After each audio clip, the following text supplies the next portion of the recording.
Bueno, vamos a tratar de terminar ya con este último video. Vamos a tratar de que sea un poco más corto para ya pues cerrar por lo menos con esta parte del capítulo que es un poco, pues no era tan larga, pero sí necesitaba su explicación, ¿no? Y pues ya luego, posteriormente, ya sin mirar pues los métodos cualitativos. Entonces estábamos hablando pues de inductivo, deductivo, indodeductivo y todos estos métodos de aquí que básicamente se centran en si arrancamos desde una idea general y vamos a probar las particulares, o si vamos de las particulares a probar la general. Está claro, todos están relacionados de alguna manera con eso. Y el último de ellos es el que llamamos hipotético deductivo, que definitivamente es un método que comienza con una hipótesis y lo que vamos a hacer es, o sea, con una teoría, y lo que vamos a hacer es probar que esa teoría es falsa. Vamos a leer un poco. El método hipotético deductivo parte de unas aseveraciones hipotéticas y busca refutar o falsear tales hipótesis, deduciendo de ellas conclusiones que deben confrontarse con los hechos. Es decir, lo que se hace en este método, es que el autor realiza una hipótesis al inicio, como lanza su teoría. Y lo que va a hacer en todo su trabajo es probar que su teoría es falsa. Parece una contradicción, ¿no? O sea, haces una teoría y quieres probar que es falsa. ¿Cuál es la gracia? Pues la gracia es justamente probar que no hay manera de probar que su teoría es falsa o es raro. En ese sentido, lo que el autor busca es como encontrar los argumentos que puedan utilizarse para atacar su teoría e ir mostrando que esos argumentos no funcionan. Pensemos, por ejemplo, en una de las tesis que se está gestando en octavo, en los estudiantes de octavo. No, ellos están interesados en ver cómo el sexo en la televisión puede afectar o puede incitar a los jóvenes a tener pues, relaciones sexuales, a los adolescentes, a los menores de la casa. Entonces, ¿qué pasa? ¿Qué harían ellos si tuvieran un método hipotético deductivo? Ellos tratarían de probar que la televisión no incita a los jóvenes a tener sexo. Y harían encuestas, recogerían datos, hablarían con jóvenes, hablarían con psicólogos, hablarían con un montón de gente. Y se supone que cada cosa que irían encontrando les iría demostrando, en teoría, que su hipótesis es falsa. Pero al final lo que están esperando es que todo eso pruebe que lo que ellos están diciendo es cierto. Es como decir, yo voy a mostrar que lo que estoy diciendo es falso y al no encontrar razones para pensar que es falso, por deducción lógica, lo que estoy diciendo es verdadero. No sé si está quedando claro. A lo que se refiere básicamente es al fenómeno que quieres probar, mostrar que por muchas cosas que uno diga en contra de eso, siempre va a ser verdadero. Entonces, como lo planteamos aquí, el autor se vuelve el enemigo de su propia hipótesis. Pero al él volverse el enemigo de su propia hipótesis, va a decir que eso es real. Porque si no encuentra razones para dudar de esa hipótesis, es real. Imaginemos, por ejemplo, que estos chicos que están haciendo su tesis se ponen a plantear que los jóvenes no ven televisión sexual, no ven nada de contenido sexual y hacen una encuesta. Y se dan cuenta en la encuesta que sí los ven. Perdimos ese punto. O sea, sí ven televisión con contenido sexual. Hablan con psicólogos y le preguntan a los psicólogos, esperando que los psicólogos digan que pocas veces los jóvenes imitarán la televisión y los psicólogos dicen lo contrario. Perdieron. Esa hipótesis que tenían, o esa idea que tenían para argumentar, para refutar su punto, para atacar su punto, perdieron.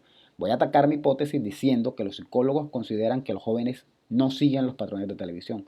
Si los psicólogos dicen lo contrario, perdí. Y de esa manera van perdiendo. Y su conclusión final es, dado que no encontramos argumentos en contra de nuestra hipótesis, podemos deducir que nuestra hipótesis es real. Y de esa manera prueban su opinión, prueban su teoría. ¿Está claro? Es un poco raro porque no estamos buscando hipótesis para demostrar que tenemos la razón, perdón, no estamos buscando ideas para demostrar que tenemos la razón, sino que estamos buscando ideas para probar que no tenemos la razón. Y como no las encontramos, tenemos la razón. ¿Está claro? Podemos sintetizarlo con el siguiente silogismo. Por ejemplo, yo digo esto.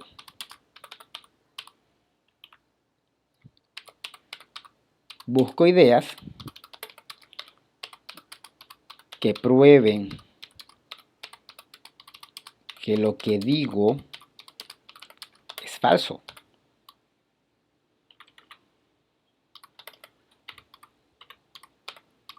Yo digo esto que es una verdad. Para mí es una verdad. Entonces luego,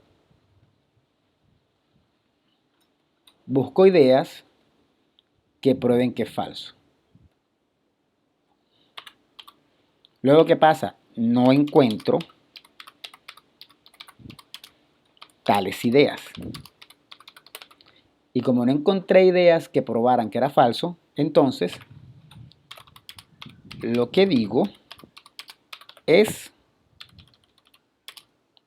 verdadero. Es un poco raro el camino, lo que se hace, pero es lo que el autor busca. Es como adelantarse a los hechos. Si alguien va a atacar mi teoría, yo la voy a atacar primero y se van a dar cuenta que incluso atacándola yo, mi teoría sale verdadera. Bien, con eso cierran los métodos hipotético-deductivos.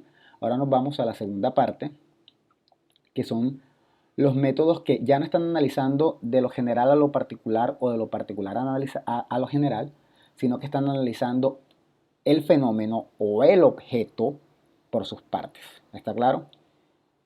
Esos son el analítico-sintético, histórico-comparativo y dialéctico. Entonces, en este caso están los tres. Esto básicamente es lo que dice el texto que leyeron de una manera muy resumida acá. Y vamos a mirar los tres al tiempo. Primero es el analítico. El analítico consiste en descomponer un objeto de estudio al separar cada parte del todo para estudiarla de manera individual. El método analítico en el método analítico se distinguen los elementos de un fenómeno y se procede a revisar cada uno por separado. Ojo, se analiza el fenómeno, no se analiza un objeto. Imaginemos que una mujer está embarazada y yo quiero analizar el fenómeno. ¿Qué analizaría? ¿A la mujer? No, la mujer es el objeto. El fenómeno es el embarazo, es lo que le está pasando al objeto. ¿Está claro? Entonces, en este caso yo no voy a analizar cómo se compone la mujer, cómo es su cuerpo, ni cómo comenzó, ni cómo fue su vida, sino que voy a analizar es cómo ha sido el proceso de embarazo, cómo ha sido la gestación, cómo fue el proceso de el embarazamiento, qué pasó, cómo se ha dado la gestación, cómo ha sido el proceso de crecimiento del niño, cómo va a ser el parto, cuáles van a ser los pasos del parto, qué va a pasar en el posparto, todo lo que tiene que ver con el fenómeno. Yo no estoy analizando a la mujer, no estoy analizando ni su tono de piel, ni cómo es su cuerpo, ni cómo es su cara. No, estoy analizando es el fenómeno por el que ella está pasando. Y esto es bien importante porque ahorita vamos a ver un método que sí analiza el objeto. Si tomo una mosca y me pongo a analizar sus patitas, sus alitas, sus ojos, las funciones de sus ojos, sus muchos ojos, realmente no estoy utilizando el método analítico, porque no estoy analizando un fenómeno. Analizar un fenómeno sería analizar el proceso de alimentación y contaminación de una mosca, como una mosca cuando se nos para en un pan se está alimentando, pero a la vez nos está contaminando. Y explicaría todo ese fenómeno, todo eso que ella hace. Eso sí sería analítico. Si comienzo a analizar cada pequeña partecita de cómo la mosca se alimenta y en ese proceso de alimentación nos va contaminando. ¿Está claro? Eso es un fenómeno y vamos analizando cada parte. Pensemos en la lluvia. Digo, voy a analizar la lluvia y voy a analizarla de forma analítica. Yo no voy a analizar cuáles son los componentes del agua. No, voy a analizar cómo cae el agua, voy a analizar cómo se produce un rayo, por qué se produce, por qué hay un trueno, cuál es la cantidad de agua que cae, cuáles son las consecuencias. Y voy analizando cada cosa de ese fenómeno que es la lluvia para al final ofrecer una conclusión, en la que reúno todo y ofrezco la conclusión. ¿En qué consiste la lluvia? ¿O qué pasa cuando hay lluvia? Y comienzo a explicarlo. Ese es el método analítico. Es exactamente al contrario del método siguiente, que es el método sintético. Ese método consiste en integrar los componentes dispersos de un objeto de estudio para estudiarlos en su totalidad. Esto es, el método sintético es un proceso mediante el cual se relacionan hechos aparentemente aislados y se formula una teoría que unifica los diversos elementos. Como les digo, esto está tomado directamente del libro. ¿Pero a qué se refiere eso? Se refiere a, en vez de analizar cada cosa por separado, suponemos que todas las cosas responden a algo. El ejemplo de la lluvia vuelve y sirve. En vez de yo decir, yo voy a hacer un estudio sobre el trueno, y mi amigo dice, yo voy a hacer un estudio sobre el rayo, y el otro dice, yo voy a hacer un estudio sobre la lluvia. Realmente uno de los tres dice, no, mira, yo voy a analizar todo, y voy a analizarlo todo en conjunto, porque es que todo está relacionado. ¿Está claro? Yo no puedo simplemente analizar una partecita. Yo no puedo decir, voy a analizar el embarazo y nada más voy a analizar el proceso de gestación. Pues no estás analizando el embarazo, solo estás analizando el proceso de gestación. Tienes que analizar todas las cosas en conjunto. Ese método, más que en las ciencias naturales, se utiliza mucho en la historia. Imaginemos, por ejemplo, que analizamos la vida de Simón Bolívar. Si analizamos la vida de Simón Bolívar, no solamente podríamos decir que es un libertador, tendríamos que analizar cómo fue su educación, por qué Simón Bolívar tenía esas ideas, en qué momento histórico estaba Simón Bolívar, por qué Simón Bolívar fue tan importante, por qué hubo que esperar hasta 1819 para la independencia, por qué no nos independizamos en 1810 como aparentemente debía pasar, por qué Simón Bolívar llega hasta Colombia, por qué es necesario que llegue, no podemos hacerlo solos. Todas esas cosas son pequeños temas y uno puede analizar cada uno por separado. Pero la historia es perfecta y cada cosa va coordinada con la otra. Al ir cada cosa coordinada con la otra, lo mejor es analizar todo el proceso de independencia en conjunto para poder ofrecer una explicación. Los historiadores suelen utilizar este método porque no utilizan solo un fenómeno, sino que utilizan muchos fenómenos para mirar cómo están interconectados. ¿Está claro? ¿Por qué de repente Bolívar tiene que irse a Santa Marta? ¿Qué va a hacer a Santa Marta? ¿Por qué? Bueno, porque está enfermo. Pero ¿por qué se enferma? Bueno, debieron haber muchos cuidados que no tuvo en toda su campaña, en su llegada a este Ecuador. Está claro, van mirando diferentes aspectos porque consideran que de alguna manera en la historia, en la humanidad, en las ciencias sociales, todo está estrechamente interrelacionado. Si analizamos, por ejemplo, un fenómeno de la comunicación, como por qué la comunicación se volvió masiva, tenemos que analizar cuál era la cultura de la época, cómo actuaba la gente de la época, qué querían los medios, muchas cosas que al final son las que nos dan cuenta. ¿Está claro? Eso es el método sintético. Ahora, el método analítico sintético no es más que la unión de ambos. Descompone un objeto de estudio al separar cada parte del todo para estudiarla de manera individual y luego se distinguen los elementos de un fenómeno y se procede a revisar cada uno por separado. No queda muy claro con la definición que tenemos en el texto, pero descomponer un objeto de estudio y separar cada parte por el todo, estudiarla individual, bla, bla. Bueno, para comenzar, porque esta definición no es la correcta, me disculpan, la voy a quitar, estoy un poco cansado. Y vamos a buscar de pronto un poco la del texto.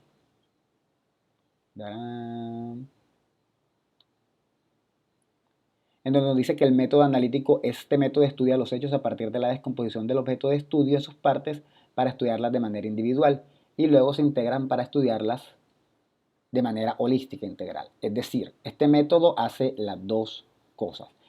A eso básicamente se refiere.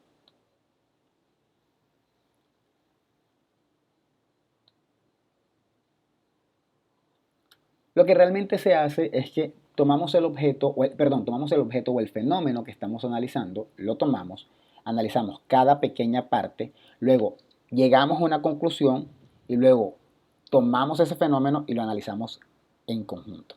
Imaginemos esto, imaginemos el caso de Bolívar, imaginemos que estamos haciendo historia. Analizamos por qué Bolívar llegó a Colombia, analizamos cuál era la situación de Colombia, analizamos por qué no hubo independencia en 1810, analizamos qué motivó a Bolívar a llegar. Analizamos, bueno, también qué llevó a Bolívar a volver de Europa, cuál era la educación de Bolívar. Vamos analizando cada cosa por su parte. Luego tenemos una conclusión y nos damos cuenta de que tenemos una reconstrucción histórica en torno a Bolívar. Y luego, de manera integral, de manera sintética, analizamos de nuevo todo el fenómeno para comprobar nuestra idea. ¿Está claro? Pensemos en el embarazo, analizamos cada cosa por separado, la gestación, pues el proceso de fecundación, analizamos el parto, las partes del parto, analizamos el crecimiento del bebé, cada cosa por separado. Y luego lo unimos en conjunto y miramos cómo cada cosa está relacionada con la otra. Es como hacer de alguna manera dos investigaciones, que de alguna manera terminan probando lo que queremos probar. Finalmente, tenemos los dos últimos. Si queda alguna duda, pues como saben pueden preguntarlo en YouTube. En este momento estoy un poco cansado, he repetido este video 2 veces por diferentes razones. Y en este caso nos vamos al método histórico comparativo, que consiste en descomponer un objeto de estudio al separar cada parte del todo para estudiar de manera individual. Ojo, aquí que se estudia el objeto. Acá que se estudiaba el fenómeno. Si uno lo lee así a simple vista, dará la impresión de que el método histórico comparativo y el método analítico son lo mismo, descomponer algo al separar cada parte del todo para estudiarla de manera individual. Ambos parecen decir lo mismo, tomas algo y lo descompones y lo analizas. Pero la diferencia está precisamente en que mientras que en el analítico descompones el fenómeno, acá descompones el objeto. Acá si tomas la mosca y si nos dices cuáles son las partes de la mosca, cuáles son sus patas, por qué tiene tales ojos, por qué tal cosa, vas mirando cada cosa. Acá no vamos a mirar si ella nos contamina o no, no vamos a mirar un fenómeno, vamos a analizar son sus partes. Y en ese caso, a eso es a lo que se dedica el método histórico comparativo. Hay un trabajo precisamente de octavo grado que tiene un método de alguna manera, ese histórico comparativo. Ellos quieren analizar la importancia de la cultura popular en el lenguaje del periódico que hubo. Y para eso van a analizar las portadas, van a analizar el lenguaje de las portadas, los colores de las portadas, las imágenes de las portadas. Ellos están analizando un objeto, el objeto es la portada. Y en ese sentido lo que están haciendo es analizar cada parte individualmente. Ese es el método histórico comparativo y es diferente del analítico, porque uno estudia un fenómeno y el otro estudia el objeto. El analítico estudia un fenómeno relacionado con un objeto, mientras que el histórico comparativo estudia directamente el objeto, no un fenómeno del objeto. Y finalmente, para terminar tenemos el método dialéctico, que considera los fenómenos históricos y sociales que están en continuo movimiento. La realidad no es algo inmutable, faltó una U, sino que está sujeto a contradicciones y a una evolución y desarrollo perpetuos. Propone que todos los fenómenos sean estudiados en sus relaciones con otros y en su estado continuo de cambio, ya que nada existe como un objeto aislado. El método dialéctico hace un diálogo, es un diálogo, por eso se llama dialéctico. Y lo que asumimos es que un fenómeno no lo podemos estudiar así solo, sino que tenemos que mirar a ver qué pasó antes, qué pasó después, qué va a pasar después, cuáles son sus consecuencias. No podemos decir que la sociedad de ahora se comporta de tal manera, sino que para poder decir eso tenemos que analizar qué pasaba en la sociedad antes, qué va a pasar después, qué puede pasar. Hay un continuo movimiento. Es de alguna manera un tipo de método que va analizando como la historia del fenómeno que estamos analizando, porque los fenómenos van cambiando. Pensemos en el coronavirus, estamos en un estado de él. Analizar el coronavirus simplemente como una enfermedad no haría parte del método dialéctico. El método dialéctico miraría por qué se generó, qué pasó después, cómo el virus mutó, qué viene después de la mutación. ¿Sí? ¿Sí está claro? Porque los virus cambian, evolucionan, y en ese cambio y en esa evolución hay diferentes cosas que pasan.